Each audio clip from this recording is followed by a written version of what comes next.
Hello everyone, আসসালামু আলাইকুম। Welcome to Jannatul's cooking world. খুবই সহজ উপায়ে ভীষণ মজার, অল্প সময়ে তৈরি করা যায় এমন একটি সহজ সকালের নাস্তা রেসিপি আজকে আমি আপনাদের সাথে শেয়ার করছি। মাত্র 1 কাপ আটা আর 2টি ডিম দিয়ে যে এত মজার একটি ডিম পরোটা তৈরি করা যায় তা আপনারা বাসায় তৈরি না করে খেলে বুঝতেই পারবেন না। আর এই পরোটা আপনারা চাইলে বাচ্চাদের টিফিনেও দিতে পারেন। ঝটপট তৈরি করে নেওয়া যায় এমন একটি রেসিপি আজকে আমি আপনাদের সাথে শেয়ার করছি। আর এই পরোটাটি অবশ্যই আটা দিয়ে তৈরি করতে হবে, কারণ ময়দা দিয়ে তৈরি করতে গেলে কিন্তু সারাদিন রাখতে পারবেন না, এটা শক্ত হয়ে যাবে।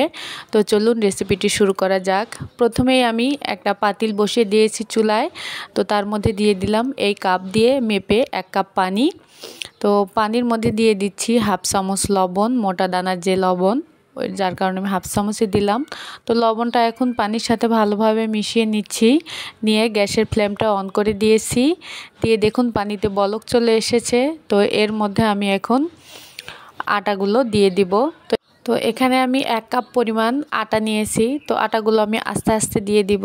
এই সময় গ্যাসের ফ্লেমটা একদম লোতে রাখতে হবে। তো এখান থেকে কিছুটা পরিমাণ আটা আমি দিয়ে দিলাম, দিয়ে নেড়ে নিচ্ছি, কারণ পানির সাথে ভালোভাবে মিশিয়ে নিচ্ছি। তারপরে সম্পূর্ণ আটাটাই আমি এখানে ঢেলে দিলাম, দিয়ে এখন একটা আমি ডো তৈরি করে নেব, যেমনটা আমরা রুটি বানিয়ে খাই। তো ডোটা দেখুন কতটা সফট হয়েছে। তো এরপরে আমি চুলা থেকে নামিয়ে এখন আমি আটার রুটি বানানোর যে পিঁড়ি আছে সেটাতে ঢেলে নিব। হাতের সাহায্যে ভালোভাবে আমি একটু ম্যাশ করে নিব, অর্থাৎ মেটে নিব। তো ভালোভাবে আটাটা আমি ময়ান দিয়ে নিচ্ছি, কারণ আটার ডো ময়ানের উপরই রুটি সুন্দর হয় বা নরম হওয়া নির্ভর করে। ডো ময়ান করা শেষ। ওখান থেকে আমি অল্প একটু ডো নিয়েছি, আপনাদেরকে রুটি বেলে দেখাচ্ছি। তো রুটিটা আমার বেলার শেষের দিকে প্রায়। তো যাই হোক, এই যে দেখুন রুটিটা বেলা শেষ। আর রুটির পুরুত্বটা কেমন হবে সেটা আপনাদেরকে একটু দেখিয়ে দিচ্ছি। আর আটার রুটি কিন্তু এমনিতেই পারফেক্ট হয় সবার হাতেই। আমার রুটি আস্তে আস্তে সবগুলো রুটি আমার বেলা শেষ। এখানে আমি 4টে রুটি বানিয়ে নিয়েছি। রুটিগুলো খুব একটা মোটাও করিনি, আবার খুব একটা পাতলাও করিনি। জাস্ট দেখুন আমার হাতটা কিন্তু নিচে থেকে দেখা যাচ্ছে না, জাস্ট বোঝা যাচ্ছে যে নিচে হাত আছে। তো রুটিগুলো অন্য পাশে রেখে এই পাশে আমি ডিমের যে মিশ্রণটি সেটি রেডি করে নিচ্ছি। তো এখানে আমি সামান্য কিছু পেঁয়াজ দিয়েছি আর একটা কাঁচামরিচ একদম কুচি করে কেটে দিয়ে দিয়েছি। এখানে দিয়ে দিলাম সামান্য পরিমাণে লবণ। তো লবণটা দিয়ে ভালোভাবে পেঁয়াজ আর কাঁচামরিচ কুচির সাথে আমি ভালোভাবে মেখে নিচ্ছি। এখন আমি এখানে দিয়ে দিচ্ছি হচ্ছে 2টি ডিম ভেঙে। তো ডিমগুলো আমি মাঝখান থেকে ফাটিয়ে এইভাবে দিয়ে দিচ্ছি। তো দর্শক, আমার রেসিপিটি যদি আপনাদের কাছে ভালো লেগে থাকে, আপনাদের কাছে আমার ছোট্ট একটি রিকোয়েস্ট, প্লিজ আমার চ্যানেলটি সাবস্ক্রাইব করে পাশে থাকবেন আর পাশে থাকা বেল আইকনটি প্রেস করে রাখবেন, যাতে আমি নতুন কোনো ভিডিও আপলোড করার সাথে সাথে সবার আগে নোটিফিকেশন পেয়ে যান। একটা কাঁটা চামচ দিয়ে ভালোভাবে ডিমের মিশ্রণটি রেডি করে নিতে হবে। তো ডিমের মিশ্রণ রেডি করা শেষ। এই পর্যায়ে চুলায় আমি একটা প্যান বসিয়ে দিয়েছি। তো প্যান একটু গরম হয়ে এলে তার মধ্যে আমি একটা রুটি দিয়ে দিয়েছি। তো রুটি দেওয়ার কয়েক সেকেন্ড পরে আমি উপরে একটু সাদা সয়াবিন তেল দিয়ে নিলাম।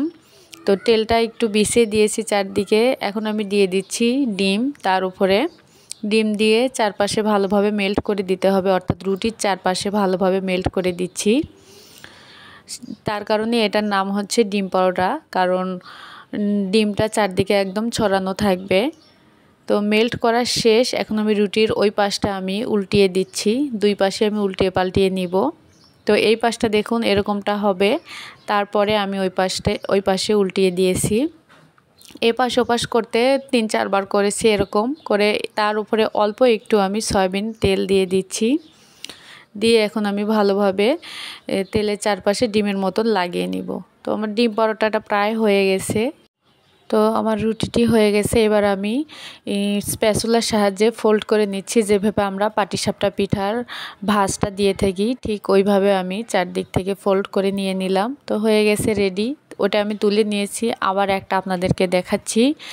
তো দেখুন কতটা ফুলে উঠেছে রুটিটা নিচের দিক থেকে।